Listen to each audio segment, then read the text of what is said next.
وہ یہ کہتے ہیں کہ حکومت کا فیصلہ تو درست ہے لیکن حکومت نے اس کو ٹیکل کس طرح سے کرنا ہے وہ حکومت کے لیے بہت بڑا چیلنج ہوگا, کیونکہ تحریک لبیک کی بہت بڑی پاور ہے جو اس تحریک کے جو سربراہ تھے خادم حسین رضوی مرحوم, انہوں نے اس میں ایک جان پیدا کر دی تھی. اب ان کا جو بیٹا ہے اس کے لیے بھی ایک ٹیسٹ کیس ہے, لہٰذا حکومت کو اس میں طاقت کا استعمال تو کرنا پڑے گا لیکن ایسی طاقت کا استعمال نہ کیا جائے جس سے کسی بھی قسم کے جانی نقصان کا اندیشہ ہو. دوسری جانب جب ہماری تجزیہ کاروں سے بات ہوتی ہے, سینئر صحافیوں سے بات ہوتی ہے, یا وہ جو دیگر دینی جماعتیں ہیں پاکستان میں, خاص طور پر جو سنی تحریک ہے یا جمعیت علماء پاکستان ہے, وہ یہ کہتے ہیں کہ حکومت مذاکرات کے ذریعے ان سارے معاملے کو حل کرے بجائے کہ طاقت کا استعمال کریں, کیونکہ اگر طاقت کا استعمال ہوتا ہے تو دونوں اطراف سے بہت نقصان کا اندیشہ ہوتا ہے جس میں پبلک پراپرٹی کا بھی نقصان ہوتا ہے.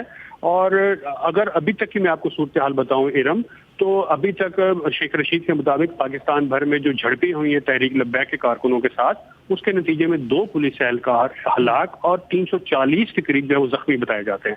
دوسری جانب تحریک لبیک کے جو عہدیداران ہیں ان کا یہ دعویٰ ہے کہ ان کے بھی 4 افراد جو ہیں وہ ہلاک ہو چکے ہیں اور کئی زخمی ہیں, لیکن ان کی کسی آزاد ذرائع سے تصدیق نہیں ہوئی کہ واقعی ان کے جو افراد ہیں, جو کارکنان ہیں, وہ ہلاک ہوئے ہیں یا نہیں ہوئے ہیں. ابھی بھی اگر ہم بات کریں تو اسٹریٹ پاور ان کی بہت زیادہ ہے, کیونکہ پاکستان کے ہر چھوٹے بڑے شہروں میں ان کے مدارس ہیں. ضیاء یہ بتائیے گا آخری سوال کہ زندگی شہریوں کی کتنی متاثر ہو رہی ہے مختصراً؟ یہ بہت اہم سوال ہے اور آج تیسرا دن ہے, حکومت نام کی کئی چیز ہمیں نظر نہیں آتی, حکومتی رٹ نظر نہیں آتی. ابھی پاکستان کے بہت جو بڑے شہر ہیں, خاص طور پہ لاہور ہے, اس کی مختلف جگہ بند ہیں, شاہدرہ بند ہے, ٹھوکر نیاز بیگ, فیروز پور روڈ بند ہے, اسی طرح اسلام آباد کے کچھ علاقے اور راول پنڈی کے کچھ علاقے بند ہیں, کراچی میں جگہ جو ہے بہت ساری بند ہے, اسی طرح جو جی ٹی روڈ ہے وہ مختلف جگہوں سے بند ہے. حکومت کھلوانے کی کوشش کرتی ہے لیکن تحریک لبیک کے کارکن پھر وہاں پہ آ جاتے ہیں, دھرنا دیتے ہیں, احتجاج کرتے ہیں, جس کے باعث وہ سڑکیں جو ہے وہ دوبارہ بند ہو جاتی ہیں اور اس سب میں جو ہے ٹریفک کی روانی کو خاصی دشواری ہوتی ہے اور شہریوں کو ایک جگہ سے دوسری جگہ جانے میں شدید دشواری ہوتی ہے. آج چونکہ ماہ مقدس کا پہلا روزہ ہے تو اس سلسلے میں بھی لوگ چونکہ آ جا رہے ہیں تو انہیں اچھی خاصی دشواری ہے اس سلسلے میں ایک جگہ سے دوسری جگہ جانے میں. ضیاء الرحمان, ہمارا ساتھ دینے کے لیے بہت بہت شکریہ. دنیا بھر سے اہم خبروں اور دلچسپ معلومات کے لیے آئیے ہماری ویب سائٹ urduvoa.com پر. یہ سارا کانٹینٹ آپ کو ملے گا ہمارے سوشل میڈیا پلیٹ فارمز پر بھی, تو آئیے facebook.com/VOA اردو پر, ٹویٹر پر ہمارا ہینڈل ہے @urduvoa. شکریہ شکریہ شکریہ کورونا سے متاثرہ مریضوں کا علاج کرنے والے ڈاکٹروں کا, اپنی صحت خطرے میں ڈال کر کام جاری رکھنے والے نرسنگ اور پیرامیڈیکل سٹاف کا, شکریہ پولیس اور سیکیورٹی اداروں کے اہلکاروں کا, فلاحی اداروں اور رضاکاروں کا, درس و تدریس کا سلسلہ جاری رکھنے والے اساتذہ کا, شکریہ حکومتی اہلکاروں کا, صحافیوں کا, اور آپ سب کا, کیونکہ ہم سب مل کر اس وبا کو ہرائیں گے. پاکستان اور بھارت کے مابین جنگ بندی کے حالیہ معاہدے کے بعد امید تو کی جا رہی ہے کہ دونوں ملکوں کے درمیان تجارت, سفارتی تعلقات کی بحالی اور کشمیر کے حتمی حل پر پیش رفت ہوگی. لیکن کشمیر کی تاریخ اور سیاست پر نظر رکھنے والے کیا دیکھ رہے ہیں؟ اس بارے میں ہماری ساتھی مونا کاظم شاہ نے کشمیر کے پہلے منتخب وزیر اعلیٰ شیخ عبداللہ کی نواسی ڈاکٹر نائلہ خان سے بات کی, جو کئی کتابیں لکھ چکی ہیں. شیخ عبداللہ کے صاحبزادے فاروق عبداللہ اور پوتے عمر عبداللہ بھی کشمیر کے وزیر اعلیٰ رہ چکے ہیں. نائلہ علی خان کی اسلام آباد اور نئے دہلی کے اقدامات سے کیا توقعات ہیں, جانتے ہیں ان کی زبانی. جیسا کہ آپ جانتی ہیں 5 اگست 2019 سے کشمیر میں ایک پولیٹیکل پیرالسس ہے, کیونکہ 5 اگست کو کشمیر کا آٹونومس سٹیٹس ریووک کیا گیا تھا اور جو جموں اینڈ کشمیر کا کانسٹیٹیوشن تھا وہ بھی ریووک کیا گیا تھا, اور تب سے وہاں پہ پولیٹیکل ایکٹیویٹی کو ریوائیو نہیں کیا گیا ہے. تو اس وقت جو ہم ایک سیز فائر دیکھ رہے ہیں انڈیا اور پاکستان کے بیچ, اور جو اس وقت ایک ماحول بنا ہوا ہے بات چیت کا, ڈائلاگ فورج کرنے کا, میرے خیال سے یہ بہت ضروری ہے, یہ بہت ہیلتھی ہے, and this is the need of the hour. Naila, ہم یہ جاننا چاہیں گے کہ ماضی میں بھی اس طرح دیکھا گیا ہے کہ ہم انٹرولز دیکھتے ہیں ان دونوں ملکوں کے مابین, جب حالات جو ہے وہ لگتا ہے کہ بہتری کی طرف جا رہے ہیں, جنگ بندی کی طرف جا رہے ہیں, لیکن پھر کوئی نہ کوئی چیز جو ہے اس سے معاملات جو ہے وہ خراب ہوتے دکھائی دیتے ہیں اور پھر معاملہ جوں کا توں رہتا ہے اور کوئی سلوشن نہیں ریچ ہو پاتا ہے. اس دفعہ آپ کیا دیکھ رہی ہیں, کیا مختلف ہے اس دفعہ جو پچھلی دفعہ سے آپ کو الگ لگ رہا ہو اس دفعہ کہ جس سے کوئی امید جوڑ سکیں لوگ؟ دیکھیے یہ دونوں ممالک دہشت گردی کے وکٹمز ہیں. دونوں ممالک نے سفر کیا ہے because of terrorism, because of religious fanaticism. اس وقت دونوں ممالک کی اکانومی بہت سفر کر رہی ہے, فلاؤنڈر کر رہی ہے, کیونکہ پالیسی صحیح نہیں ہے. تو میرے خیال سے میں کوئی خاص فرق اس وقت نہیں دیکھ رہی ہوں. حالانکہ اس وقت سیاستدان نیگوشیشنز کی بات کر رہے ہیں, ڈائلاگ کی بات کر رہے ہیں, لیکن جیسا کہ آپ نے کہا اس قسم کا ڈائلاگ ہم نے پہلے بھی دیکھا ہے. خاص طور سے پریزیڈنٹ مشرف اور پرائم منسٹر منموہن سنگھ کے وقت پہ, اور پرائم منسٹر واجپئی نے بھی بہت اچھا قدم لیا تھا اپنے دور میں دوستی بڑھانے کا, پاکستان سے دوستی بڑھانے کا. But as you rightly pointed out, those moves didn't go anywhere. Those were temporary, ephemeral. تو اس وقت بھی اگر دونوں ممالک کی پولیٹیکل لیڈرشپ نے ایک کنسسٹنسی نہیں دکھائی, ایک میچورٹی نہیں دکھائی اور ایک بہت مضبوط پولیٹیکل ول نہیں دکھایا, تو یہ ٹاکس they will fizzle out exactly as they have in the past. But I think what is important to realize is that we have a lot at stake. Bharat کے زیر انتظام کشمیر سے خصوصی آئینی حیثیت واپس لینے کے بعد گزشتہ دسمبر میں جموں اور کشمیر میں مقامی کونسلز کے انتخابات کرائے گئے. ان میں بی جے پی کو کل 75 سیٹس ملیں, جبکہ حزب اختلاف کی جماعتوں کا اتحاد 110 سیٹس جیتنے میں کامیاب ہوا. تجزیہ کاروں کا کہنا ہے جہاں ایک طرف نتائج سے یہ ظاہر ہوا کہ کشمیریوں نے مودی حکومت کے اقدامات کو مسترد کر دیا ہے, وہیں بی جے پی کی کشمیر میں 3 نشستوں پر جیت کو نظر انداز نہیں کیا جا سکتا. بھارت کے زیر انتظام کشمیر کا لگ بھگ نصف حصہ جنگلات پر مشتمل ہے جو جانوروں کا مسکن ہے, لیکن انسانی آبادی میں اضافے سے اب جانوروں اور انسان کی لڑائی خطرناک شکل اختیار کر رہی ہے. تفصیلی رپورٹ ہم جلد ویو 360 میں پیش کریں گے, ابھی دیکھتے ہیں اس کی ایک جھلک.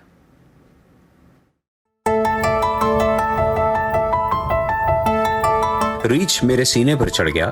میں نے اس سے خود کو چھڑانے کی کافی کوشش کی. آخر میں جب میں تھک گیا تو میں نے ہمت ہاری. جانور کو نہیں پتا ہے کہ یہ میرے لیے ڈیفینسو وے میں آیا ہے یا آفینسو وے میں. جانور کے پاس یہ ٹریٹس جو ہوتے ہیں, نیچرل ٹریٹس, یہ ڈیفینسو میکانزم ہوتا ہے, یہ کوئی آفینسو میکانزم نہیں ہوتا ہے.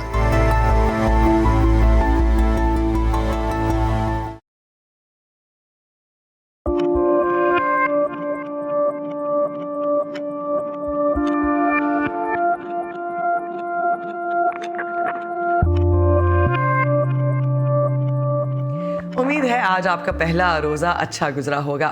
ہمارے ہفتہ وار سلسلے سمپلی امریکہ میں فائزہ بخاری آج آپ کو لے جا رہی ہیں ایک مارکیٹ میں جہاں سال بھر تو مسلمان خریداری کرتے ہی ہیں, رمضان کے دوران ان کے لیے بازار اور بھی اہم ہو جاتا ہے.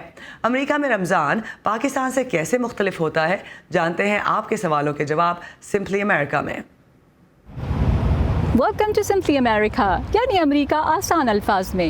کچھ دن پہلے پاکستان میں رہنے والی میری ایک دوست نے رمضان کی تیاریوں کا ذکر کرتے ہوئے مجھ سے پوچھا کہ امریکہ میں ہمارا ماہ رمضان پاکستان سے کتنا مختلف ہوتا ہے. اس سوال کا جواب تلاش کرنے میں ورجینیا کے بروک فیلڈ پلازا آئی ہوں, جو جنوبی ایشیائی ریسٹورنٹس اور دکانوں کی وجہ سے واشنگٹن اور اس کے آس پاس رہنے والی پاکستانی, انڈین اور بنگلہ دیشی کمیونٹی میں خاص طور سے مقبول ہے.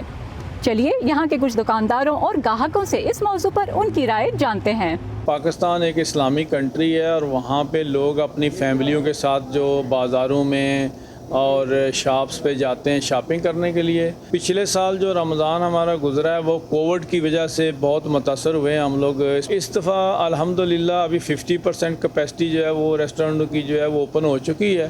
اب رونقیں جو ہیں وہ بحال ہونی شروع ہو گئی ہیں. ادھر میں بابا ماں ہے, بھائی بہن ہے, سب کے مل کے رمضان میں آمد, کھانا دانا, گھومنا پھرنا, شاپنگ کرنا, سب کچھ الگ. بے شک آپ دنیا میں کہیں پہ بھی کتنی بھی اچھی سہولتیں ہوں آپ کے پاس, لیکن آپ کبھی وہ پاکستان کا کلچر اور وہ پاکستانی جو وہاں کا رہنا سہنا ہے, کھانا پینا ہے, افطاری ہے, سحری ہے, کبھی نہیں بھول سکتے آپ. پاکستان کا رمضان جو ہے وہاں کی تو ایک اپنی بات ہے, لیکن یہاں بھی اب اتنا ٹائم گزر گیا ہے, یہاں بھی ہمارا رمضان جو ہے بہت اچھا گزرتا ہے. کچھ فرق تو پڑا ہے, لیکن شکر ہے اللہ کا کہ اب کچھ لوگ باہر نکلنا شروع ہوئے ہیں.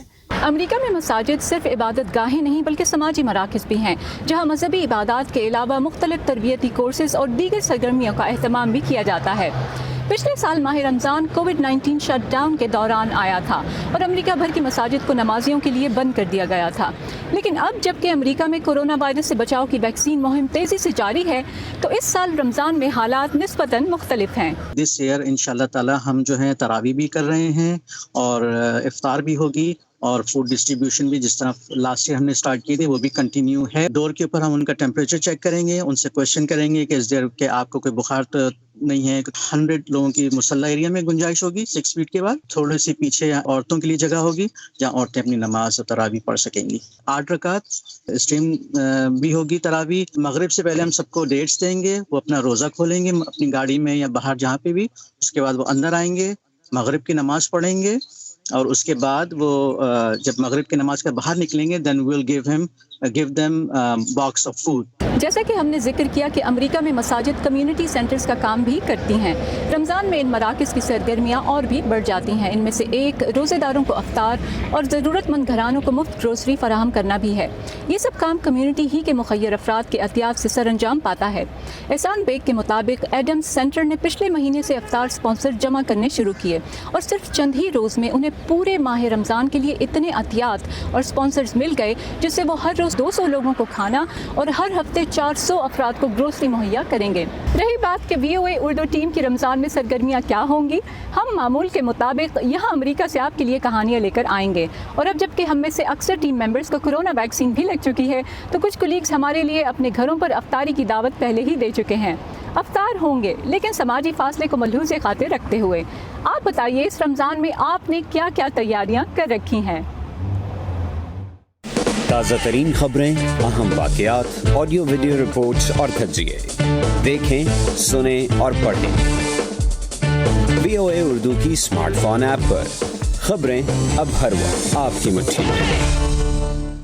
چاہے باہر کا موسم کوئی بھی ہو, امریکی ریاست نیو جرسی میں کھڑے کچھ شپنگ کنٹینرز کے اندر ہمیشہ بہار ہی رہتی ہے. کیسے؟ آئیے دیکھتے ہیں اس رپورٹ میں.